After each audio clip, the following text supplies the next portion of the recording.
13, o prazo de garantia mínima do objeto, observados os prazos mínimos estabelecidos nesta lei e nas normas técnicas aplicáveis, na condição de manutenção e assistência técnica, quando for o caso.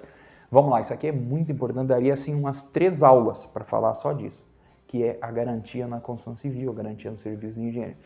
Nós temos aqui os 5 anos que a gente conhece do Código Civil, mas isso aí está errado, tá, pessoal? Isso aí não é aplicável a tudo, isso é aplicável à solidez e segurança. Então, é relacionado a problemas estruturais. Nós temos hoje o manual do usuário, que é um instrumento que deve ser entregue com toda a edificação e tal, onde ele prevê as garantias. Então, pintura 1 ano, ele vai ali de 6 meses, ele vai algumas coisas entrega imediata, no dia seguinte já não tem mais garantia. Até aos 5 anos, que é a previsão legal aí. Além da questão estrutural, com risco de desabamento também, problemas graves de infiltração e tal. Mas 5 anos não é a regra para tudo, tá? Olha aqui, o prazo de garantia mínima do objeto. Você tem que observar isso daí. Porque se tiver ali que é 5 anos, você tem que impugnar. Tem que dizer, não é 5 anos. Senão vai estragar um disjuntor, com 4 anos a empresa tem que ir lá trocar. Olha, pessoal, quanta coisa tem que observar. Isso aqui não é brincadeira. Isso aqui é uma coisa que demanda trabalho, inteligência, perspicácia, conhecimento. Então fiquem atentos. Que às vezes você até pode ter um lucro imediato, comemora, e depois com o tempo vai ter que devolver 1, 2, 3 vezes toda a margem de lucro que você teve, isso se não for coisa pior. Bom, vamos lá. 14. Os direitos e as responsabilidades da parte, que eu já até fiz uma brincadeira antes, né? Que a administração só tem direito e você só tem responsabilidade. Mas não é bem assim, mas usa o teu direito de impugnação que você vai ter um ganho muito bom aí. Inclusive as penalidades cabíveis e os valores das multas. Atenção à questão da multa. Pessoal, essa questão da multa também poderia dar uma aula só para isso. A multa, ela não está só relacionada à questão qualitativa, de fazer bem feito, tá? Ela também está relacionada à questão quantitativa, prazo. Estou falando do quê? Cronograma. Se você acha que o cronograma é insuficiente, impugne o edital. Tem que impugnar o edital. Impugnar é a regra, pessoal. Tem que impugnar e dizer, ó, não tem como fazer. Ah, tem sim como fazer. Então, administração, me mostre como você elaborou. Eu quero o memorial de cálculo da elaboração do cronograma. Eles vão dizer, não tem. Então, você está em desacordo. Porque hoje a plataforma BIM, que daria 10 aulas, meu livro tem lá, BIM, a Revolução da Engenharia, dentro do que tange aí a licitação. A plataforma BIM, ela tem o condão de fazer não apenas o dimensionamento da equipe com uma precisão muito boa, mas também a elaboração de um cronograma que não é aquela marcação de xizinho, aquela coisa 30 dias, 60 dias, não é aquilo. É cronograma com fundamentação técnica, teórica e numérica. Cronograma tem que ter memória de cálculo, é uma obrigação da administração utilizar o BIM. Se não forneceram fundamentação para o cronograma, aquele instrumento está invalidado, entenderam? E a impugnação é a única arma que você tem para, antes de assinar o contrato, você poder discutir esses prazos e depois, lá na frente, não ter que devolver todo o teu lucro em multas. E 15, inciso 15, as condições de importação e a data, a taxa de câmbio para conversão, quando for o caso. Às vezes pode ser o caso dentro da engenharia também, venda de equipamentos, principalmente da China, né?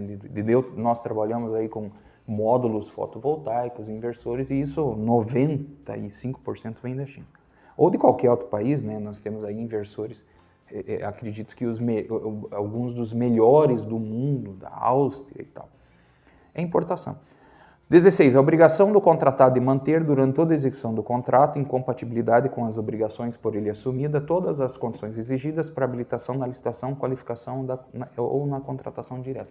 Então, você venceu com o acervo do engenheiro tal. Se você quiser trocar de engenheiro, você tem que comprovar que o novo engenheiro... Isso decorre, ele tem a qualificação do antigo. Isso decorre de previsão da Constituição Federal que diz mantidas as condições efetivas da proposta. Se não me engano, é o artigo 37. Está lá na questão da administração pública. É onde diz também que a gente tem direito ao reequilíbrio. Então, tudo isso aqui que trata de reequilíbrio decorre da lei maior, que é a Carta Magna, que é a superiora, que é a que manda em tudo, que é a Constituição Federal. Então, nós temos aí essa cláusula que nos salva. 17. É a obrigação do contratado cumprir a exigência de reserva de cargo previsto em lei, bem como outras normas específicas. para a pessoa com deficiência, para reabilitar da Previdência Social. Aqui é chovendo molhado. Você tem a obrigação de cumprir o que a lei estabelece. Aí você fornece uma declaração completamente inútil. É só fornecer, declaro que cumpro a regra estabelecida. Mas já é uma regra, já é lei. Na minha opinião, a lei de licitações não deveria entrar nesse tipo de mérito, entendeu? Isso aqui é só uma declaração para que às vezes alguém esquece de fornecer aquela declaração e ele é inabilitado. Bobagem errada, mas enfim, tudo bem. 18. Modelo de gestão do contrato, observados os requisitos definidos em regulamento. 19. Os casos de extinção. Estamos falando de contratos. Parágrafo 1º. Os contratos celebrados pela administração pública com pessoas físicas ou jurídicas, inclusive as domiciliadas no exterior, deverão conter cláusulas que declare competente o foro da sede da administração para admitir qualquer questão contratual, ressalvado as seguintes hipóteses. Então, assim, a sede para discussão judicial sempre vai ser da administração, porque senão ela contrata alguém lá não sei aonde, aí tem que se deslocar, ou alguém tem que ir lá. Então é óbvio que nesse caso aí a administração pública tem esse privilégio. Ressalvado as seguintes hipóteses: licitação nacional para aquisição de bens e serviços cujo pagamento seja feito com produto de financiamento concedido por organismo financeiro internacional, de que o Brasil faça parte, ou por agência estrangeira de cooperação. 2. Contratação com empresa estrangeira para compra de equipamento fabricado e entregue no exterior, procedida e autorização do chefe do Poder Executivo.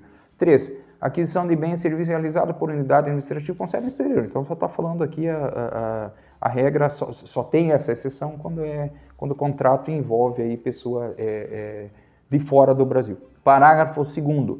De acordo com as peculiaridades e objetos e seu regime de execução, o contrato conterá cláusula que preveja período antecedente à expedição da ordem de serviço para verificação de pendência, liberação de área ou adoção de outra previdência cabível para a regularidade do início de sua execução. Na construção civil nós temos um problema absurdo com relação a isso daqui. Você vence a licitação, assina o contrato, mas está faltando o alvará, não sei o quê, mas está faltando tal coisa, mas está faltando a licença ambiental. Não, esse órgão, essa área aqui que estava destinada para isso daí, a gente percebeu que não serve, vai ter que... Então, assim, aqui então tem uma cláusula prevendo, né, o parágrafo 2º, a regra é que haja uma cláusula que preveja esse período antecedente à expedição da ordem de serviço. Não dá para dar ordem de serviço e depois começar a exigir do contratado que ele faça aquilo que a administração deveria ter feito para que ele focasse exatamente na condição do seu objeto. Nós sabemos que isso acontece muito na prática. Parágrafo 3º, independentemente do prazo de duração, o contrato deverá conter cláusula que estabeleça o índice de reajustamento de preço. É obrigatório isso daqui, tem que ficar de olho, com data base. Olha que lindo, olha esse negócio de chorar. Com data base vinculada à data... meu coração acelerou. A data do orçamento estimado, e poderá ser estabelecido mais de um índice específico ou setorial em conformidade com a realidade do mercado dos respectivos insumos. Vamos lá, o que isso quer dizer? Antigamente, até 2 dias atrás, você entrava com pedido de reequilíbrio e começava a contar na data às vezes do contrato. Tem contrato que é assinado 6 meses depois. A lei nova, 14.133, ela colocou um ponto final nisso. Olha que maravilhoso. O que quer dizer? Data base vinculada à data do orçamento estimado. O que isso quer dizer? Quer dizer o seguinte: a Administração Pública Federal vai fazer um orçamento de obra, vai usar qual banco de dados? SINAP. É obrigatório. E é ótimo isso daí, tá? Então ele tem que fornecer lá que a data base daquele orçamento no SINAP, ou seja, outro órgão setorial, tal, mas vamos pegar o SINAP, todo mundo conhece, ela é lá março de 2021. Então não é mais a data da apresentação da proposta, não é mais a data da assinatura do contrato, é a data base vinculada ao orçamento estimado. Mas se eles não colocarem isso no edital, você tem que requerer. Não, eles vão falar assim: não, mas o orçamento, olha que lindo, o orçamento eu tenho direito a ocultar ele. Sim, querido, o orçamento sim. Eu fazendo, sim, querido, olha só. O orçamento você pode ocultar, mas o quantitativo e esse tipo de informação não, porque a lei estabelece aqui que você oculte o orçamento enquanto aquele preços unitários, preço final. Mas eu preciso desses dados e eu preciso que conste no edital. Aí você garante, porque é a data base que vale, com que foi feito o orçamento. Então essa lei ela foi fantástica em colocar um ponto final nessa situação. E olha o que ela colocou aqui, ó. Poderá ser estabelecido mais um índice específico ou setorial.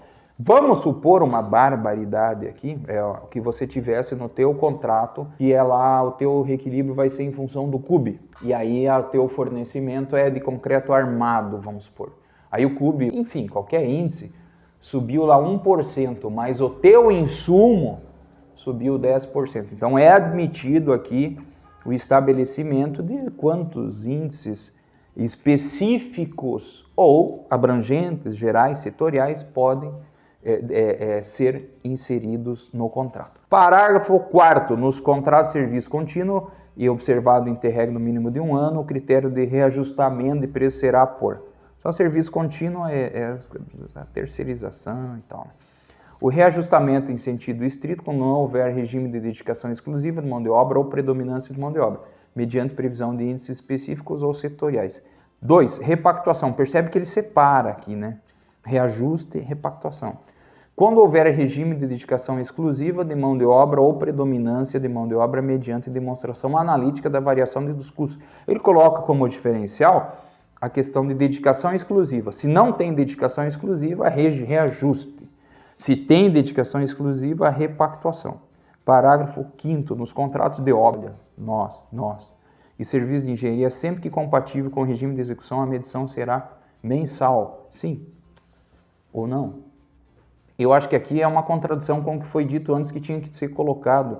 Sempre que compatível com o regime de execução, a medição será mensal. Tem situações que você precisa mais de uma medição mensal. Mas tudo bem, vamos para o parágrafo 6º. Nos contratos para serviço contínuo com regime de dedicação exclusiva de mão de obra ou predominância de mão de obra, o prazo para a resposta do pedido de repactuação será preferencialmente de 1 mês contado a data do fornecimento da documentação prevista no parágrafo 6 do artigo 135. Eu não gosto dessas palavras aqui, será preferencialmente, porque daí derruba a regra. Será de até 1 mês. Que preferencialmente? Olha, foi 6 meses. Sim, preferencialmente. A gente queria fazer em 1 mês, mas não deu. Quer dizer, esse preferencialmente não quer dizer nada. É melhor nem fazer um parágrafo desse. Se é para colocar uma regra preferencialmente, poderá.